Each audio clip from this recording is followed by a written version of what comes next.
हरे कृष्णा राधे राधे दोस्तों, आप सभी का मेरे इस YouTube चैनल में हार्दिक स्वागत है।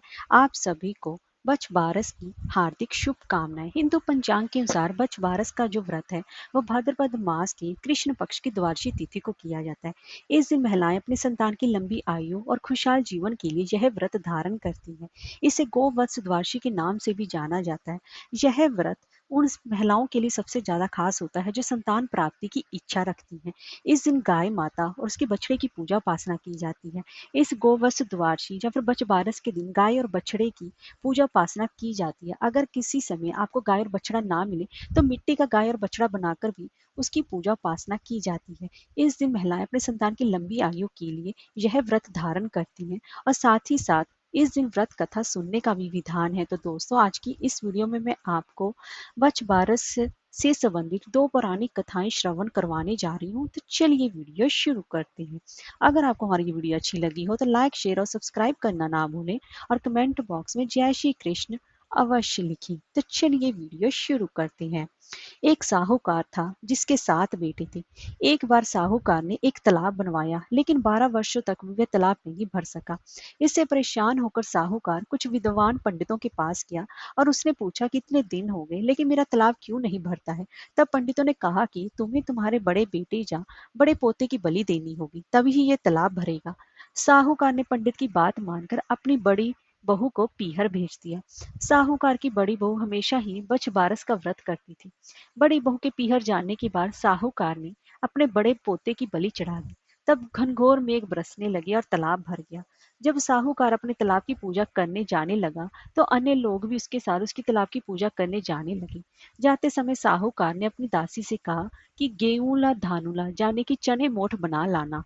साहूकार की गाय के बच्चे का नाम भी गेहूंला धनुला था। उस दासी ने गाय के बच्चे को भी गेहूंला धनुला समझकर पका दिया। साहूकार व साहूकारनी गाजे बाजे के साथ तालाब को पूजने लगे। साहूकार के पूजन कर लेने के बाद वहां आए लोग भी तालाब का पूजन करने लगे। उसी समय जिस पोते की बलि दी गई थी वहां वह गोबर में लिपटा हुआ मिला और आकर कहने लगा कि मैं भी तालाब में कूदूंगा। उस बच्चे को देखो, साहूकार ने कहा, मैंने तो इसकी बलि दे दी थी जिससे कि ये तालाब भरा था, लेकिन गाय माता ने हमारी लाज रख ली और हमें ही हमारा पोता वापस लौटा दिया। अपने बेटे को वापस देकर बहू भी बहुत खुश हुई। तब साहूकार दौड़ा दौड़ा घर वापस आया और दासी से कहने लगा कि गाय का बच्चा कहाँ है। तब दासी बोली कि आपने तो गेवला धनुला को पकाने के लिए कहा था तो मैंने उसे पका लिया। यह सुनते ही साहूकार क्रोधित हो उठा और अपनी दासी से कहने लगा कि अरे पापनी, तूने ये क्या अनर्थ कर दिया। अभी हम एक पाप उतार कर आए हैं, उससे पहले ही तूने दूसरा पाप हमें लगा दिया। साहूकार अपना सिर पकड़कर बैठ गया। साहूकार और साहूकारनी सोचने लगे कि अब गाय आएगी तो उसको क्या जवाब देंगे। साहूकार ने एक हांडी में गाय के बच्चे को डालकर खड्डे में दबा दिया। जब शाम को जंगल से गाय वापस घर आई तो अपने बच्चे को ना पाकर चिल्लाने लगी और खड्डे में दबी हुई हड्डियों को खोदने लगी। जब गाय ने हांडी को खोदकर निकाला तो उसमें बछड़ा निकल आया। जब साहूकार को पता चला तो वह भी बछड़े को देखने के लिए गया तो उसने देखा कि बछड़ा तो अपनी माँ यानी कि गाय का दूध पीने में व्यस्त था।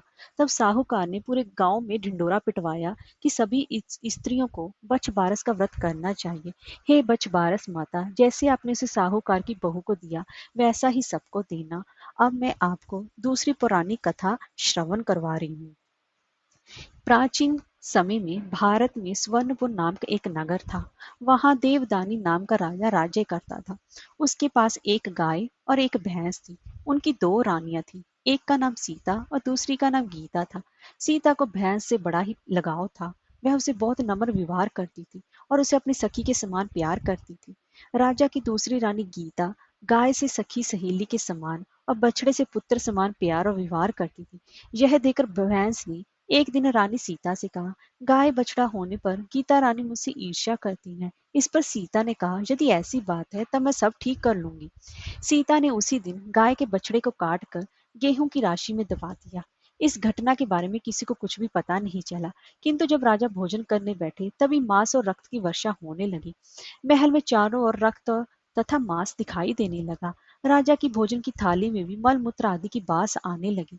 यह सब देखकर राजा को बहुत ही ज्यादा चिंता हुई। उसी समय आकाशवाणी हुई कि हे राजा, तेरी रानी ने गाय के बछड़े को काट कर गेहूं की राशि में दबा दिया है, इसी कारण ये सब हो रहा है। कल गोवत्स द्वादशी है, इसीलिए कल अपनी भैंस को नगर से बाहर निकाल दीजिए और गाय तथा बछड़े की पूजा करें। इस दिन आप गाय का दूध तथा कटे फलों का भोजन भी त्याग करें और इससे आपकी रानी द्वारा किया गया पाप नष्ट हो जाएगा और बछड़ा भी जिंदा हो जाएगा। अतः तभी से गोवत्स द्वादशी के दिन गाय बछड़े की पूजा करने का महत्व माना गया है तथा गाय और बछड़ों की सेवा भी की जाती है। हरे कृष्णा, राधे राधे।